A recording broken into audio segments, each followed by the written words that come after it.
I was planning on leaving tomorrow, but I don't know if I'll be able to. It is day 2, and I'm going insane. It's leaking all over my bed. It looks like I'm stuck. Thought this wasn't supposed to happen with 4-wheel drive. It is in moments like this where I question if this lifestyle is even worth it. So something really confusing is happening, and it might be really bad, I don't know. So as you can see, I'm in a rainstorm, actually a hailstorm right now. My heater's not working whatsoever. It won't blow out warm air, but the fan is running. I have plenty of propane, so I don't know why that's an issue.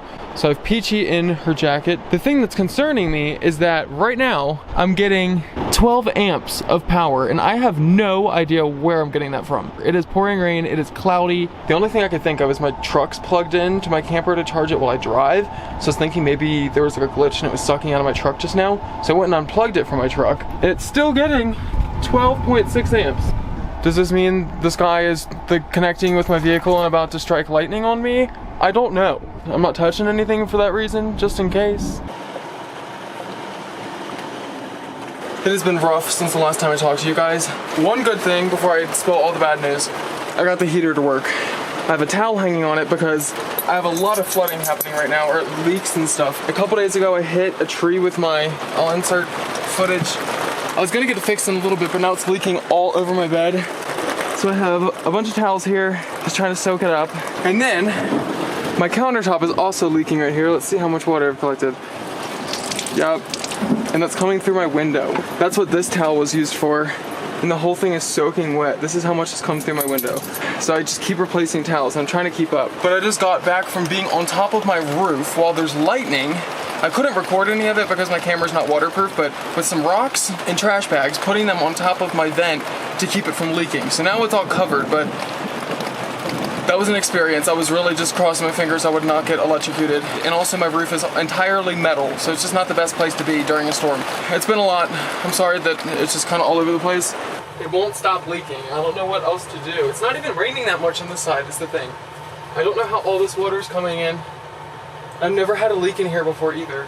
I can't tell if this is done leaking or if it's just residual water. Oh gosh. Hello. So it's been a little while. I've had time to kind of figure out everything. I've got most of the leaks to stop. Some of them are still going, but I like picked up the rhythm to how fast they're leaking, and I can go back and clean it instead of just having to stand there the whole time watching it. So I guess that's a positive. One thing is that I need to get some work done, and I need to be able to connect to the internet. When I got to this camp spot, I purposely made sure I had internet connection. I don't know if it's because of the storm or because I'm inside, because this thing's like a metal box, so it definitely blocks the signal. I'm gonna stick my phone into a plastic bag and go take it to the picnic table that's out there, because that should be close enough for my laptop to reach literally right there. I know, it's ridiculous. Usually I would put it on top of my roof right here, but as we know, the hatch is broken. What the? Oh my gosh. I was about to say, I hear a river. The entire road I took to get up here is washed out and flooded. My camper's right there. This is the road I took in, and it's an entire river. That is insane. Those are rapids. This is the only road in and out. I was planning on leaving tomorrow, but I don't know if I'll be able to, because all night tonight it's raining, and all day tomorrow too. And I didn't know that. That's my fault. I mean, I have enough food and water, thankfully. I filled everything up today except for propane. That's the only thing I'm kind of low on. If I'm only stuck here for 2 days, I can make that work. That's crazy. I knew it was raining a lot, but I did not know it was raining that much. And I still need to go put my phone on the picnic table. Does it work out here? See, it loads. See, it's loading perfectly fine outside. Oh my gosh, at least it's warm in here, thank goodness. It is almost pitch black outside right now, as you can see. And I am still getting 14 amps. And I don't know where that's coming from. That's also while running my heater, which takes about 3 amps in and of itself. It says I have 100% battery and continuing to charge as of right now. I don't know where it's coming from. I ended up hanging up all my stuff on different random places because I only have so much surface area in here. Jacket up here, and my other jacket is just spread out right here. I'm hoping everything dries before tomorrow. It'd just be nice to have something to wear when it's raining tomorrow that's not already wet, because these are all my jackets. I guess I'm ill prepared. Good night, Peachy. You're so sweet. Yes, her bedroom does have lights of its own. It's pointless, but it's just for my own enjoyment.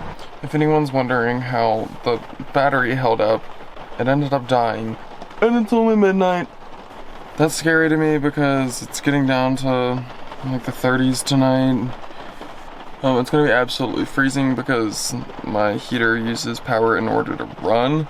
So I'm gonna bundle up really quick and just wait till the morning, I guess. And this really sucks though. I'm not happy about it. It is in moments like this where I question if this lifestyle is even worth it. It is, but I definitely question it because I'm already really cold. And this is only the beginning. The heater was just on, so. Okay. I do like the sound of the rain though, it's really nice. It is day 2 and I'm going insane. Just staying inside because all day yesterday it was pouring rain, so I was just in here, and then the day before that was the same case. Thankfully, today the rain has stopped, at least for a little bit. It does say it's gonna rain later, so I'm really trying to take my chance to get out of here. That river that's been keeping me from leaving over the past 2 days has kind of gone up and down, but never to a point that I felt comfortable driving over it. But right now, it's low enough that I could walk through it if I wanted to, so. Past Ethan left me a very nice note, very fancy, on a paper towel. Because I definitely would have forgotten the rocks on the roof, so I need to go get those really quick so that they don't fly off and hit someone else's car, because that'd be bad. So as of right now, this is what the setup looks like. Not the classiest. Just a bunch of duct tape that is peeling off because it got wet, and then a bunch of rocks, which I'm tossing. I need to order another one of these online, but also I don't have an address to ship it to, so that's the problem. Okay, my camera's getting all wet. We need to get going before this rain picks up.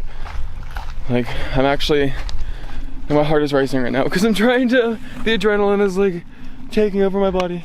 And on that note, I just want to introduce you guys to today's sponsor, Surfshark. Surfshark is a virtual private network that allows you to trick your device into thinking you were anywhere in the world. And I mean anywhere because they have over 3,200 servers in over 100 countries, which is pretty crazy. I'm sure you're wondering, how exactly does this help me? I'm glad you asked. Like I said, Surfshark allows you to trick your device into thinking you're anywhere in the world, which comes into handy whenever you're booking tickets online. Because believe it or not, when you're booking plane tickets, train tickets, hotels, websites have a very sneaky tactic. They can track your location and change the price of the ticket accordingly. So for example, let's just say that you're in the UK looking for hotels. While you're looking, you notice that the prices are quite high. So all you'd have to do is go on your phone, change Surfshark to the United States, for example. Now your phone thinks that you're in the US, even though you're still in the UK, and now you can watch the prices fall. This basically works due to supply and demand. If there's less people in a country looking for a certain product, then they're gonna lower the prices in order to entice you. I told you, it was kind of sneaky. They are multi-million-dollar businesses for a reason, so that's great and all, but that's not where the perks stop. Surfshark will also protect your online identity while you're using public Wi-Fi, because believe it or not, every single time you connect to a public Wi-Fi, everyone else connected to that Wi-Fi can have access to your information. Doesn't mean that they do, but if they wanted it, they could. But if you want to protect yourself in that situation, all you'd have to do is go onto Surfshark, turn it on, and it'll basically put up a wall between you and anyone else connected to that public Wi-Fi, which ends up protecting all of your information. These are the perks that I personally use Surfshark for, but there are a ton of other ones. If there's certain TV shows banned in your country, you can switch to another country on your phone, and then voila, all of a sudden you have these TV shows available. They just have a bunch of different perks for basically anyone. If you want to give Surfshark a try, I'll leave the link in the description, or you can enter surfshark.com/EthanTravels. Make sure to put the HTTPS // in front of it. But once again, the link is also in my description to make it easy for you guys. But anyway, thank you so much to Surfshark for sponsoring this video and for providing everyone with online security. Back to the video. Gotta put my wheels in 4-wheel drive. This is gonna be a lot. I can feel it. I have over 4 miles of dirt road to get out of here. And what you know about dirt is when it gets wet, it turns to mud. So that's why I have 4-wheel drive on. I should be able to get through it, but when I was coming here, I instantly regretted when I was going down the road because it was drizzling a little bit. It was super muddy and I was slipping and sliding. And you know how there's big ruts in the road a lot of the times when it's muddy? And the ruts can kind of steer your vehicle the way it wants to go. So it was like I lost complete control over my truck and it was pretty terrifying. So it's gone down quite a bit. It's still running a little bit, but nothing crazy.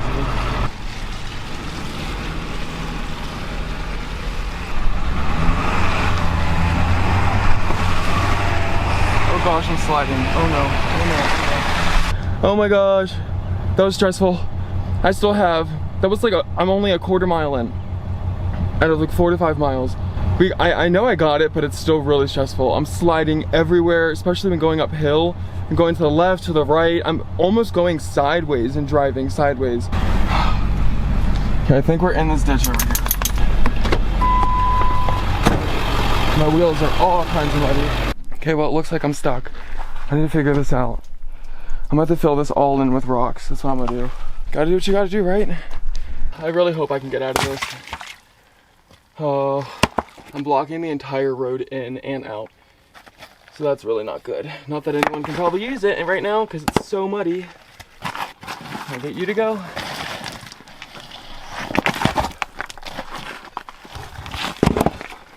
Oh, this is stressful. I thought this wasn't supposed to happen with four-wheel drive. I thought that's like the whole point. Okay, now I need to try to get this rock out. Look at my hands though. Yummy. Forgot I have a spigot down here. I'm not trying to go inside like this.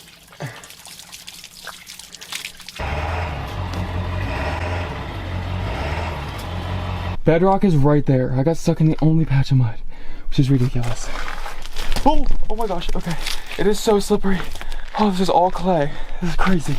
After lifting the equivalent of 100 pounds of rocks, not even kidding, and slipping and sliding everywhere, I'm gonna attempt to get out of here. What I did was fill in this ditch with a bunch of rocks. I filled in the hole that I made with my tire with a bunch of rocks right here. So I'm gonna try to drive back over it and pull up onto the road. If this goes well, I think it'll look really cool, and if it goes horribly, I think it could be funny, so I'm gonna record it either way. Since this whole thing happened, only one person has come. They came down this hill, trying to go to the camp spot, but they saw me stuck and just turned around and left. I don't know if it was like, okay, I don't feel like waiting for him, or I don't want to be like him and get stuck as well. Please wish me luck, y'all. Please.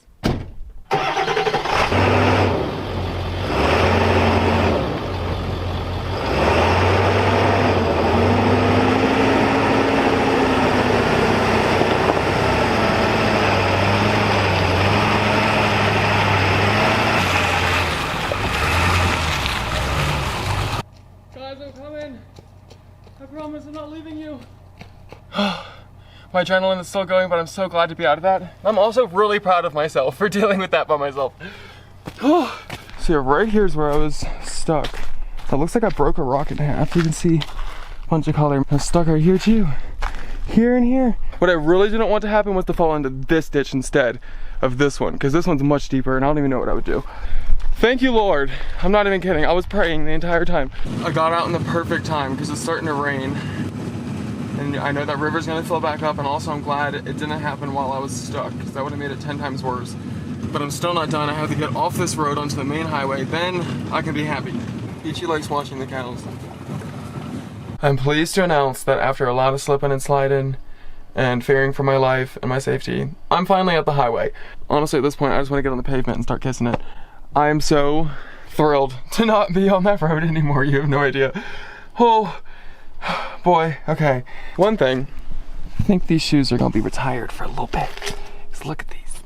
Yeah, I'm not wearing these inside or in my truck. Look, it even has a rock in it. So I'm sticking these into a grocery bag. And I'll figure out what to do with these later. I have no idea. They might be past saving. They're really old anyway, so thankfully I have an extra pair of shoes. It's always a must. Now that I'm on the road, I need to get going. I don't even know where I'm going, but I'll figure it out. Wish it wasn't so muddy in here, but I guess that's fine. Holy mama, I am sweating right now. Since the last time I talked to you guys, I have driven 400 miles. It's currently 92 degrees outside. I have all the windows closed because there's a bunch of trucks outside and it's so loud. So I'm gonna try to make this quick, but I'm currently in a sauna as of right now. I just want to get that out of the way in case you see a sweat dropped on my face. I'm currently in Arkansas, which is kind of cool. I'm just passing through because I'm trying to go to the East Coast. You'll learn more about that in my next video. Okay, enough rambling. One good thing that I did figure out from this video was my solar issue. Remember, it was stuck at 100% and charging even when it was pitch black outside. Ridiculous. It ended up just being a glitch with my LCD screen. I did some research and just pressed some buttons and it went back to 0. So we're good as of now. I don't know what that was about. It was being over dramatic. You know, I really was not expecting for any of this to happen. Me getting stuck with flash floods and then also getting stuck on the road. I really did not, actually I kind of expected it, but I didn't want it to happen. But you know what? Even with all these things happening, I'm kind of glad it did because there was no damage done. I got entertaining content out of it, and I feel like I learned a lot. I learned to trust myself and learned that I am capable of actually handling stressful situations. Who knew that that could happen? So I'm glad that I learned to have some more faith in myself. I wish I hadn't been in that circumstance, but whatever, I'll take it. But my life has been really rough recently, so make sure you give this video a like, comment, and subscribe to make me feel better. I'd appreciate it. And also just if you enjoyed the video, because as you guys know, liking, commenting, and subscribing is a free way that you can help my channel out. What it does is that it shows the algorithm that you enjoyed the video, and then the algorithm will push my video to more people. Please, I would really appreciate it. Also, we are getting so close to 150,000 subscribers. Amazing. My last video, I think I was at 145. Now we're at 147, I think. So if you are not subscribed yet, please do so if you enjoy my content and you want to see more of me in the future. We've been doing so well so far, and I really appreciate all of your guys' support. Thank you so much. Really quick before I go, I just want to say a big thank you to everybody who supports the channel on Patreon. Because of you, I'm able to continue making content and show you all of the beautiful places that the world has to offer. So thank you guys so very much. I really appreciate your support. And an extra special thank you goes to Jeffrey Lee, Dan Minsmoyer, Ronnie Joseph, Stefan Roshanek, Banshee, Jay Redden, Mark Lippman, Rob Swan, Scott Krutz, Chris Fortin, Brian Butterfield, MWP200, Scott Sweaters, and Britt Saunders. Once again, thank you guys so very much. If you would like to join, all the information will be in the description, along with other ways that you can support my channel if you would like. I also have an OnlyFans and Instagram. If you do join my Patreon, there are some perks depending on the tier that you join. You either get your name at the end of my videos, you also get my videos early, and also I'm gonna start posting some story times on there from my childhood, because I have some crazy things that happened to me just growing up, and I don't know, I lived in some very interesting situations and circumstances that I would love to share with you guys, but maybe in a little bit more of a private, like, kind of way, not on YouTube. But so yeah, my Patreon starts at $1. Link in the description. Okay, I'm done selling things, except I have one more. And then last but certainly not least, I want to give a shout out to the Cancer Research Institute. As always, the reason I'm working with them is because my best friend Millie passed away over a year and a half ago due to cancer. So it's just something that was really close to my heart, and I wanted a way to honor her memory, so this was the best way that I thought I could do so. So if you'd also like to honor Millie's memory or honor someone else's memory, feel free to donate. I'll leave the link in the description. It can just be $1. It doesn't have to be anything crazy, but I think that that is all, guys. I'm sorry, I'm just really hot right now and I feel brain foggy and just not the best. Well, I love you guys. Peace. I'll see you in my next video. Subscribe, comment, like, please. If you can't think of a comment, put a heart emoji. Okay. Bye-bye. See you in my next video.